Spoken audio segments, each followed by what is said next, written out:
So, ayun. Magkukook na naman tayo. So, yung ating recipe for today, pagkain to ni Colette. So, sayote. Sayote siya. Hiniwa ko na ng maliliit. Kasi nga, kailangan maliit. Si Colette ang kakain. Hindi ako gagamit ng olive oil. Gagamit ako ng ghee na oil. First time kong gagamit ito.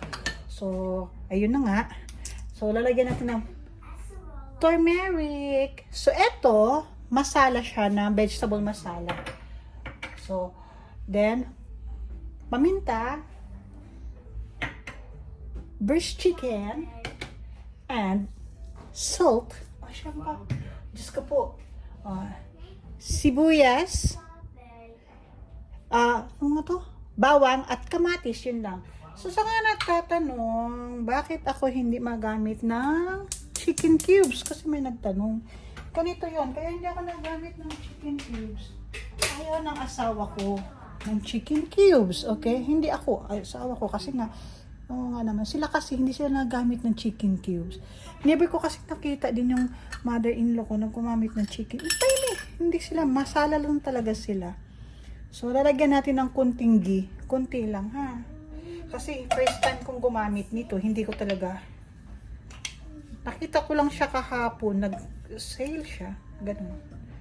Sale siya sa pinuntahan naming grocery. Kaya sabi ko, sige nga, ma-try. Sabi ko, ganun. Diba? So, tinry ko. Wala namang masama sa mag-try, diba? So, ayun. I-try natin. Okay.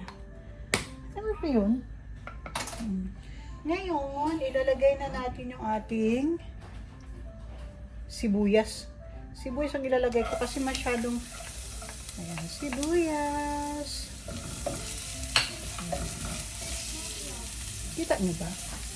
Yes, kita niyo, of course. Kita niyo yan. Ayan, sabihin kita. Hindi ko na pinapakita yung aking mukha. Okay? Ganda yung aking mukha. Tapos yung background ko, actually, lalagay, bango. Lalagay na natin ito. Mabango siya.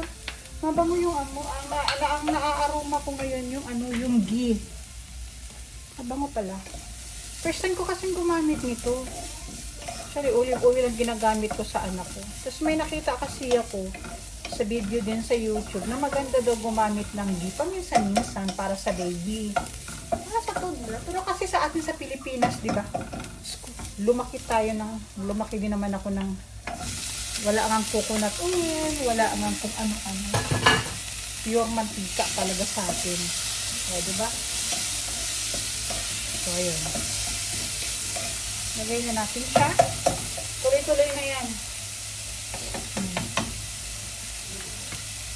Kunti lang yung mantika na nilalagay ko kasi first time kong gumamit na hindi ko alam yung amoy. Pero mabango siya. Nangingibabaw yung amoy niya. Kahit nilagyan ko na siya ng anong tawag doon? Nilagyan ko na siya ng paminta. Nangingibabaw yung amoy ng ghee.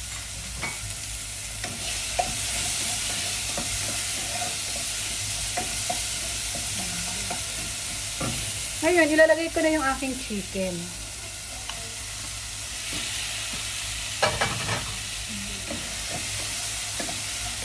Kailangan natin siyang ayun. May background na naman akong maingay. Andito si Colette. No, nak, please, no. Bakit ko inuna ng ganyan? Kasi, frozen yung aking braised chicken. Kaya ganyan. Lagyan na natin ng turmeric. Kunti lang nilalagay ko ito kasi malakas makapag-yelo ng meeting ko. Ayan. Dito sa bahay, maraming asawa ko. Ang hindi yan. Puti mo yung mga prutas, hinuhugasan ng turmeric na may asin. O diba, saan po dyan? Nalagyan na natin ng paminta.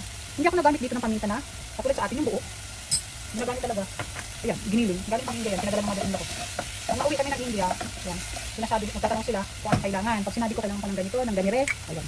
Pero yung mga masala ko, like chicken masala, vegetable masala, like katulad nito, dito ko lang ito binili.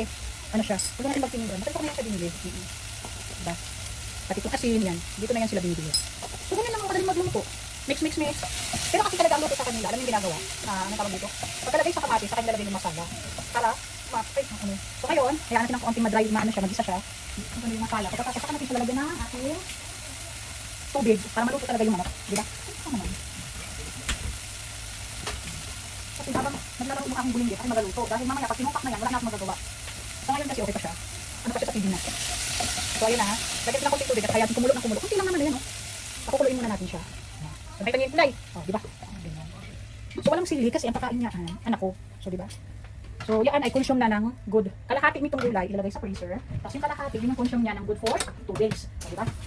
Kasi kailangan naman. Dahil kasi 2 days minsan nagiging 3 days yung kain niya sa gulay. O, di ba? So kaya natin siyang kumulo, ang kumulo, ng kumulo. So if need ng water mamaya hanggang sa maluto. Medyo iibis lang ng kaunti. So habang nagaganyan, ako naman ay nagpuno saan? Sing sayote. Mahal ng kilo ng sayote di kahapon eh. Nagpunta kami sa doon sa shop na lagi namin pinapuntahan mag-anak. Ang ingay ng anak ko. Siguro nasa ano siya? 2 dirham point something. Yung isang buong sayote ko. Malaki din naman siya. Kaya lang, ang mahal talaga. Promise. Ayan. Medyo maiga-iga na siya. Nakita nyo na yung aking chicken. So, maya-maya kung tilalagay natin yung sayote hanggang sa kumulo ng kumulo. Ayun. Yung anak ko ay simple lang mga pagkain. Tsaka hindi ko talaga siya sinanay doon sa mga prito-prito. Madalas ay ganyan. Since nung 6 months old siya, nag-start ng food. So, madalas siyang kinakain talaga yung mga ganyang pagkain. Hindi ako nagpapakain sa kanya ng mga kung ano-ano. Diba? Okay nang ilalagay natin ang ating sayote. Kasi medyo naiga na siya. Yan. Medyo wala na yung tubig. Medyo iga-iga na siya. Hoy! Where is my phone holder? So, ilalagay ko na yung ating sayote. Marami din yan. Yan. Yung kalahati, ilalagay sa freezer. Tapos yung kalahati, ulam niya ng 2 days. Minsan naman, ito lang kinakain niya. Diba? Ganyan. So, hayaan natin siyang maluto. Aray ko. Mukha siyang papaya, no? Life in dan. Okay na siya. Okay na yung lasa niya. Pero maanghang siya. Alam nyo. Ayun na. Kumukulo na siya ng kumukulo. So, ganyan lang siya. O, diba? So, ako yan, ha? So, konti pa. Medyo matigas pa siya. Kunti pa natin, kunting ano pa, kunting pakulo pa. Babalik na natin itong ating mga ginamit sa pagluto. Kasi may sariling lagayan niya na dun sa gilid. Ayun o. Lahat ng masala ko nandoon nakalagay talaga sa lalagyan na ganyan. So, yung nandini, ayan o. So, nakaganyan yan dyan. Para pag nagluto, easy na lang, di ba? Nandyan lang siya.